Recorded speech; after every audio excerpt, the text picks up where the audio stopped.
बात commercial LPG cylinder के दामों में आज आए उछाल की। आज से केंद्र सरकार ने 19 किलो वाले कमर्शियल एलपीजी गैस सिलेंडर के दाम 195 रुपए से लेकर 218 रुपए तक बढ़ा दिए हैं। अब देश के अलग अलग इलाकों में बढ़े हुए दाम पर ही आपको कमर्शियल सिलेंडर्स मिलेंगे। इस बढ़ोतरी के बाद लोगों की चिंता बढ़ गई है कि होटल, रेस्टोरेंट और कैंटीन में खाना और महंगा हो सकता है। अब तक तो 10 रुपए वाली चाय 15 या 20 रुपए की मिल रही थी, लेकिन अब मटर पनीर, छोले भटूरे, बिरयानी जैसे पकवानों के दाम भी बढ़ने वाले हैं। इस बढ़ोतरी के पीछे सरकार का तर्क है कि ईरान युद्ध की वजह से जिस स्पीड से गैस और तेल के दाम बढ़े हैं, उसकी आपूर्ति में कटौती आई है। उस तुलना में भारत में दाम अभी तक तो नहीं बढ़े।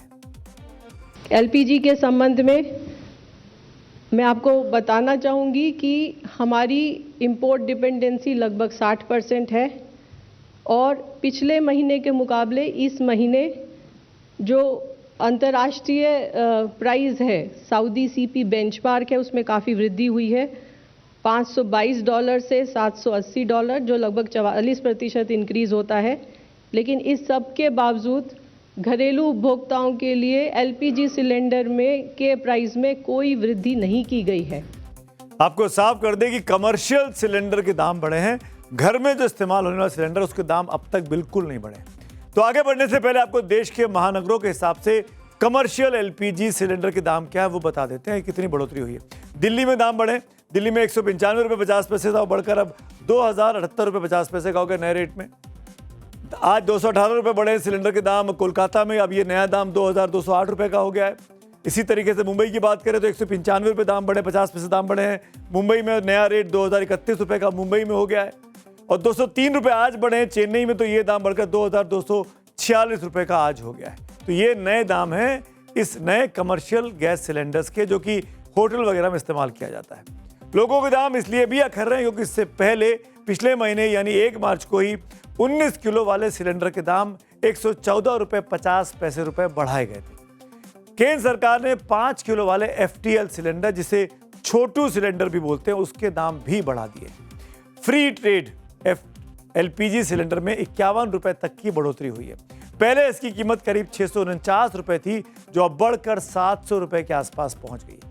इस बढ़ोतरी को लेकर विपक्ष किस तरह सरकार पर हमले कर रहा है वो सुन लेते हैं। कमर्शियल सिलेंडर के दाम में इतनी बड़ी बढ़ोतरी होना, ये मानती हूँ कि इससे इसका भार जो होगा जनता को ही भुगतना पड़ेगा, कि जो महंगाई बढ़ेगी इस बढ़ते सिलेंडर की कॉस्ट की वजह से, और एक तरफ शॉर्टेज है, एक तरफ प्राइस राइज हुआ है, तो इट इज वेरी अनफॉर्चुनेट। सरकार ने हमें कहा था किसी तरीके की किल्लत नहीं आएगी। जब डिस्काउंटेड प्राइसेस पे सामान खरीदा जा रहा था, तेल खरीदा जा रहा था, उसका फायदा जनता को नहीं मिला था। और अब जैसे ही पहली किल्लत आई, पहले हफ्ते में तो आपने 60 रुपए बढ़ा दिया, अब दूसरी बार आपने 200 रुपए के पार 200 रुपए तक बढ़ा दिया है। केंद्र सरकार ने बढ़े हुए कमर्शियल सिलेंडर के दाम के पीछे एक लंबी चौड़ी पोस्ट भी की है। इसमें सरकार दाम बढ़ाने के पीछे कई तर्क दे रही है। पेट्रोलियम और गैस मंत्रालय का कहना है कि ईरान युद्ध से सऊदी कॉन्ट्रैक्ट की कीमत में मार्च की तुलना में अप्रैल में 44% की तेजी आई है।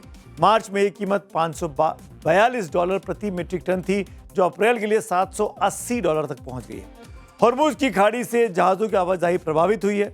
इससे ग्लोबल एलपीजी सप्लाई की 20 से 30% फंसी हुई है। सरकार का पूरा फोकस घरेलू गैस पर है कि उसके दाम नहीं बढ़ने चाहिए, ताकि आम आदमी पर बोझ ना पड़े। जबकि हर एक सिलेंडर पर सरकारी खजाने को 380 रुपए का नुकसान इस वक्त हो रहा है। इस साल पहले 5 महीने में ही घरेलू गैस पर कुल घाटा 40,484 करोड़ रुपए पहुंचने का खतरा बना हुआ है, जबकि पिछले पूरे साल में यह घाटा 60,000 करोड़ रुपए के आसपास का था। कमर्शियल गैस की बढ़ी हुई कीमतों को लेकर अब बहुत होटल और रेस्टोरेंट वाले केरोसिन और कोयले पर शिफ्ट हो गए, लेकिन बढ़ती मांग को देखते हुए इन जरूरी चीजों के दाम भी बढ़ चुके हैं। और अब बात करते हैं युद्ध की कहानी पर, जिसमें सबसे अधिक दिलचस्पी आप लोगों ने दिखाई थी। बात खाड़ी में जारी महायुद्ध की कर रहा हूं, जिसका आज 33वां दिन है। पश्चिम एशिया की जंग में आज भी बारूद की तपिश कम नहीं हुई। एक तरफ ईरान अमेरिका और इजराइल के ठिकानों को निशाना बना रहा है, तो दूसरी तरफ इजराइल ने भी ईरान के भीतर बड़ा प्रहार किया। लेकिन पिछले 33 दिनों से जारी इस भीषण युद्ध में किसी की सबसे ज्यादा किरकिरी हो रही है, तो वो है अमेरिका के राष्ट्रपति डोनाल्ड ट्रंप की। अमेरिका का सबसे पुराना और सबसे भरोसेमंद साथी ब्रिटेन भी अब इस युद्ध के खिलाफ खुलकर ट्रंप के सामने खड़ा हो गया है। ब्रिटेन ने ईरान के साथ युद्ध में शामिल होने से साफ इनकार किया है। बड़ी खबर है, ब्रिटिश प्रधानमंत्री कीर स्टारमर ने अब साफ कर दिया है कि ईरान उनका युद्ध नहीं है। कीर स्टारमर ने यह भी कहा कि ब्रिटेन युद्ध में शामिल होने की जगह स्ट्रेट ऑफ हॉर्मूज को दोबारा खुलवाने के लिए बड़ी पहल करने जा रहा है। स्टारमर ने कहा कि इस हफ्ते ब्रिटेन की मेजबानी में 35 देशों के साथ ग्लोबल हॉर्मूज समिट करेगा। इस मीटिंग में हॉर्मूज खुलवाने पर चर्चा होगी। यानी इस पूरे विवाद को रोकने की कोशिश में ब्रिटेन लग गया है। ब्रिटिश पीएम का यह बयान अमेरिका और खासकर ट्रंप के लिए बहुत बड़ा झटका है। अभी तक ट्रंप को किसी भी नेटो देश से ईरान युद्ध में समर्थन नहीं मिला है। अब तक जिन जिन देशों ने साफ तौर पर ट्रंप को रेड सिग्नल दिखा दिया है वो कौन कौन से हैं वो भी देख लीजिए। सब लोग ट्रंप के दोस्त हुआ करते थे। कौन कौन लोग हैं बारी बारी से दिखा देता हूं। Spain, Italy, France, Switzerland, Poland, Britain, ये वो तमाम ऐसे मुल्क हैं जो खुलकर अब ट्रंप के खिलाफ खड़े हो गए। प्रत्यक्ष या परोक्ष किसी भी तरीके से अब ये अमेरिका का साथ नहीं दे रहे हैं, साफ इनकार कर रहे हैं। अब आपको इटली की प्रधानमंत्री जॉर्जिया मेलोनी का एक बयान सुनवाता हूं जिसमें मेलोनी ट्रंप के उस बयान का सरकास्टिक तंज मारकर व्यंग्यात्मक तरीके से जवाब दे रही है, जिसमें ट्रंप ने कहा था कि अमेरिका के बिना नेटो जीरो है।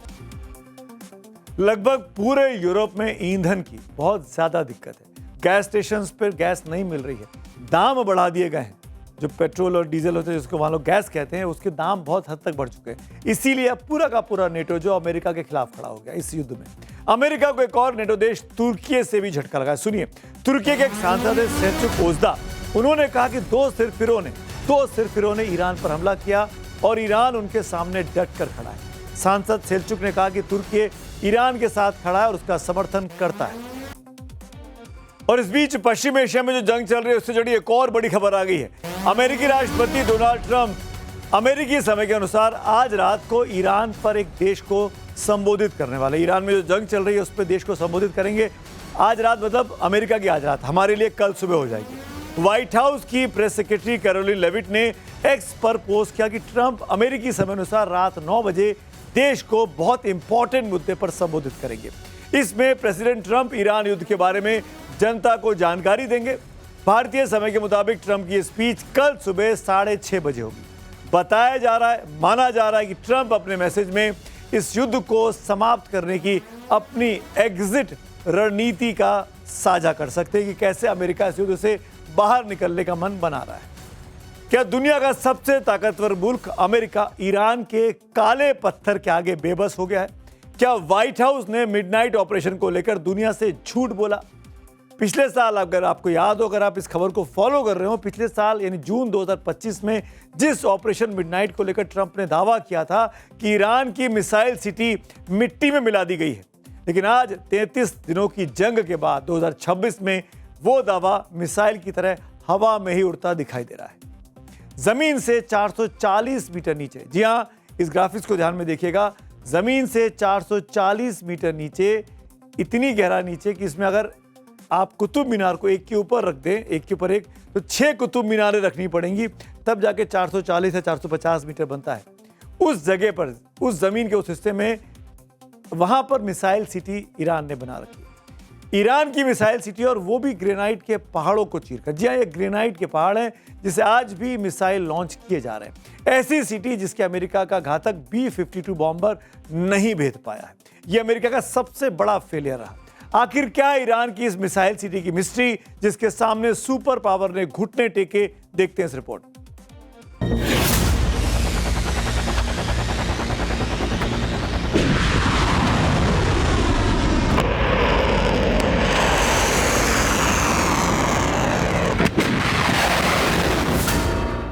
ये ईरान का वो अजेय दुर्ग है जिसे काला पत्थर या ग्रेनाइट का कवच कहा जाता है। रक्षा विशेषज्ञों की माने तो ये बेस जमीन से करीब 440 मीटर की गहराई पर है। ग्रेनाइट दुनिया के सबसे कठोर पत्थरों में से एक है। इसकी मोटाई इतनी है कि अमेरिका का बंकर बस्टर बम भी यहाँ बेअसर है। ट्रंप का सबसे भरोसेमंद हथियार B-52 स्ट्रेटोफोर्टिस, जो दुनिया के किसी भी कोने को दहला सकता है, वो ईरान के इस पाताल लोक के आगे घुटने टेक चुका है। पिछले साल जून में ऑपरेशन मिडनाइट हैमर के बाद ट्रंप ने कहा था ईरान का खेल खत्म हो चुका है। अमेरिका ने ईरान की न्यूक्लियर फैसिलिटी के साथ उसकी मिसाइल सिटी तबाह कर दी। लेकिन हकीकत आपके सामने है। जिस मिसाइल सिटी को 9 महीने पहले ही तबाह किए जाने का दावा ट्रंप पिछले कई महीनों से कर रहे हैं, वहीं से आज इजरायल और अमेरिकी ठिकानों पर आग बरस रही है। इधर ईरान के विदेश मंत्री अब्बास अरागची के तेवर बता रहे हैं कि तेहरान पीछे नहीं हटने वाला। अरागची ने साफ कह दिया है कि ईरान को अमेरिकी जमीन हमले का रत्ती भर भी खौफ नहीं है। तो जिस ईरान को अंडरडॉग माना गया, कमजोर माना गया, उस ईरान ने दुनिया के सबसे ताकतवर मुल्क को किस तरीके से पछाड़ा। ईरान से रिस्पेक्टेबल एग्जिट का रास्ता अब क्यों ट्रंप ढूंढ रहे हैं। 28 फरवरी से जारी इस जंग में अमेरिका को अब तक का सबसे बड़ा सैन्य और आर्थिक नुकसान झेलना पड़ा है। रिपोर्ट्स के मुताबिक पिछले 33 दिनों में अमेरिकी सेना के अत्याधुनिक विमानों से लेकर अरबों डॉलर के इंफ्रास्ट्रक्चर तक को ईरान ने निशाना बनाया है। ईरान के एयर डिफेंस और मिसाइल अटैक ने अमेरिका के अजेय माने जाने वाले विमानों को भारी चोट पहुंचाई है। अब तक 12 से ज्यादा रीपर ड्रोन तबाह किए गए। इसमें 9 को ईरान ने मार गिराया, जबकि बाकी जमीन पर या तकनीकी खराबी के कारण नष्ट हुए, जैसा कि अमेरिका का कहना है। कम से कम एक F-35A स्टेल्थ फाइटर जेट ईरानी ग्राउंड फायर की चपेट में आने के बाद बुरी तरीके से क्षतिग्रस्त हुआ। उसे इमरजेंसी लैंडिंग करनी पड़ी। 1 मार्च को एक फ्रेंडली फायर की घटना में 3 अमेरिकी F-15E विमानों को कुवैती विमानों ने गलती से मार गिराया, ऐसा अमेरिका का कहना है। सऊदी अरब के प्रिंस सुल्तान एयरबेस पर ईरानी मिसाइल हमले में अमेरिका के आसमान में आंख कहा जाने वाला E-3 एवॉक्स विमान पूरी तरीके से तबाह हो गया था। वो तस्वीरें वायरल हुई थी और एक दूसरा क्षतिग्रस्त हुआ था। इतना ही नहीं, हवा में ईंधन भरने वाले 7 विमान नष्ट या क्षतिग्रस्त हुए ईरानी हमलों। ईरान की बैलिस्टिक मिसाइलों ने खाड़ी देशों में मौजूद अमेरिकी सुरक्षा कवच को भेद दिया। जॉर्डन और सऊदी अरब में अमेरिका के कम से कम 12 रडार सिस्टम और सैटेलाइट टर्मिनल पूरी तरीके से तबाह कर दिए गए। अकेले एक थर्ड रडार की कीमत ही $300 मिलियन यानी 2800 करोड़ रुपए से ज्यादा होती है। समंदर में अमेरिका को हुए नुकसान की बात करें तो दुनिया के सबसे महंगे aircraft carrier USS Gerald R. Fort पर 12 मार्च को भीषण आग लगाई। अभी भी यह जहाज ग्रीस के सूडा बे में मरम्मत के लिए खड़ा हुआ है, युद्ध क्षेत्र से बाहर पहुंचा दिया है। ईरान का दावा है कि उसने अमेरिका के कई लॉजिस्टिक जहाजों को भी निशाना बनाया। हालांकि अमेरिका ने सिर्फ एयरक्राफ्ट कैरियर पर आग लगने की ही पुष्टि की, लेकिन अमेरिका को जो सबसे बड़ा नुकसान हुआ वो है अमेरिकी सैनिकों की जान। कोई भी अमेरिकन अमेरिकी झंडे में लिपटे अपने प्रियजनों का बॉडी बैग यानी पार्थिव शरीर नहीं देखना चाहता है। लेकिन पेंटागन और सेंट्रल कमांड के ताजा आंकड़ों के मुताबिक अब तक 15 अमेरिकी सैनिक इस जंग में अपनी जान से हाथ धो बैठे हैं। करीब 348 घायल हुए हैं, जिनमें से कुछ की हालत बहुत गंभीर बताई जा रही है। आर्थिक नुकसान की बात करें तो युद्ध के शुरुआती 3 हफ्तों में ही अमेरिका को $2.9 बिलियन यानी 27,000 करोड़ रुपए से ज्यादा सैन्य साजो सामान का नुकसान हो चुका है। यह सब ट्रंप के जल्दबाजी की वजह से। इस वक्त की एक और बड़ी खबर इसी युद्ध से जुड़ी हुई।